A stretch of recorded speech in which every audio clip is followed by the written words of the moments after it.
Namaste everyone.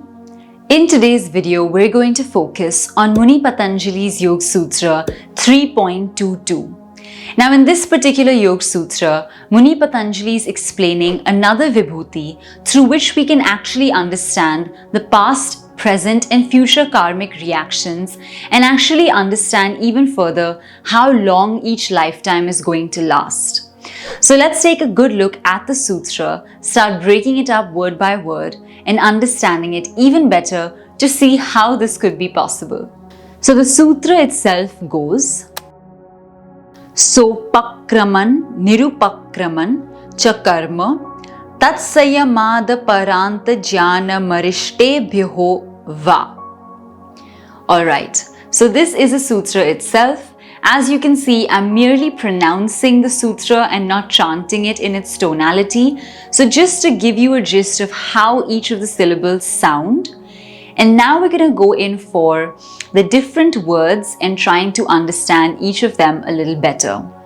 The first word over here is sopakraman. Now this refers to the sa means with, upakrama means approach or nearness. So it's referring to a certain type of karmic tendency or reaction or sanskara which is more close or more near in its sequentiality.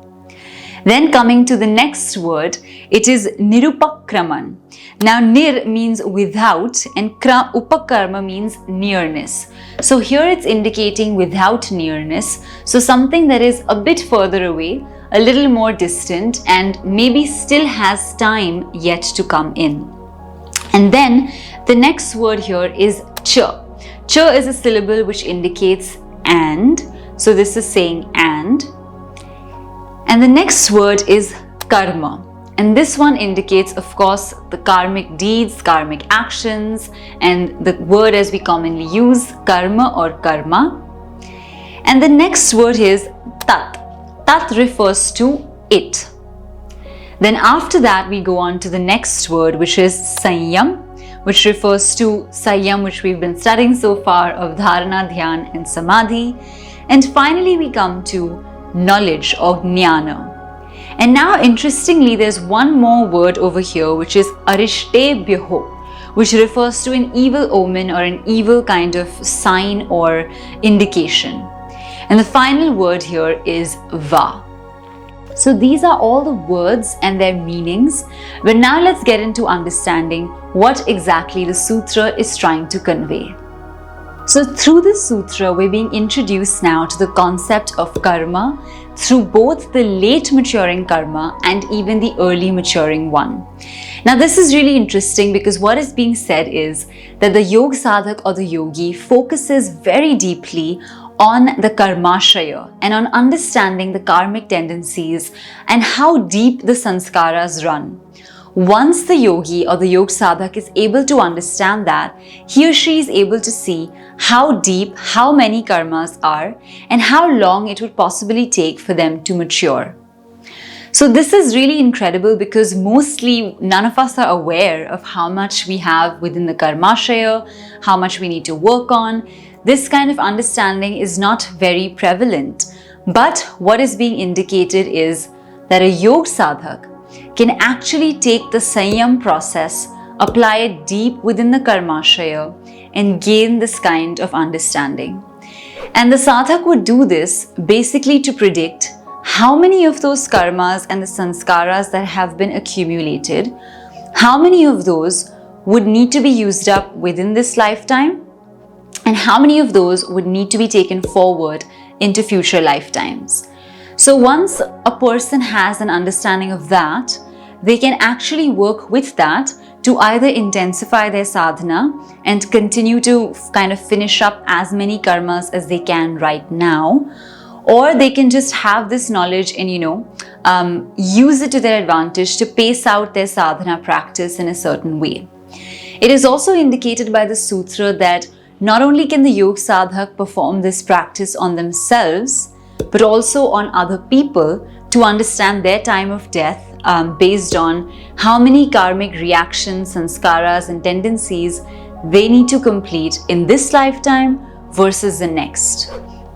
So all of it comes down once again to an understanding of sequentiality, to an understanding of the sanskara potential within each person, and to an understanding of how deep does this really go. Because I think most of us we use karma as such a loose term. I don't think we even understand how profound the entire concept is. One great book to read is Karma by Sadhguru, which I think is really well written and very easy to follow. So it's taking the entire theory of karma but breaking it down and making it very accessible. So it's given in simple terms in that book, but I think it'll be quite helpful. So you can definitely, if you're interested, check out that book as well. But yes, so far this is what the sutra is telling us, that the vibhuti of knowing the time of death develops in the sadhak through sanyam on the karmas and the sequentiality of them, and whether those are going to mature in this lifetime or the next. So the early maturing karmas are referring to the ones that will mature within this life, and the next or the later ones are considered to be in the next lives. Now, just to kind of notify the sadhak a little more, Muni Patanjali has also indicated that time of death can also be ascertained by certain evil omens which will show up. So it is said even in Ayurvedic texts and a lot of yoga practices that certain characteristics and certain things start becoming more and more obvious about a person who might be close to death, and they start exhibiting certain traits which look like evil omens, which might indicate that their body systems are starting to give way and they might be closer and closer to death, especially if that's related to a health-based death. But if it's not a health-based death, and even otherwise, there are certain signs and indications that might be able to predict that something is going to happen. So this is just, I think Muni Patanjali has mentioned this here just to add it in, to also factor it in as an additional piece of information. But we're not expected to do sanyam as such on these evil omens, but it's kind of indicated as an additional point in this particular sutra.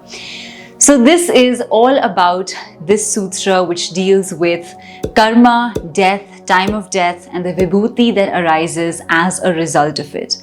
So I hope that you found this sutra overall very helpful, very useful, and I hope that you were able to see how this can actually be a possibility. Even if it's really far-fetched in your mind right now, let's just give it some time and understand it from an academic perspective for now. So I hope you've enjoyed the video. If you have, please do leave your thoughts, comments and suggestions in the comments box below. And also do hit the subscribe button, the like button and the share button to share this with more and more people who might benefit from this yogic philosophy and knowledge. And we look forward to seeing you in our future videos or in the next class or workshop. Until then, take care, keep practicing, and we hope to see you very soon. Namaste.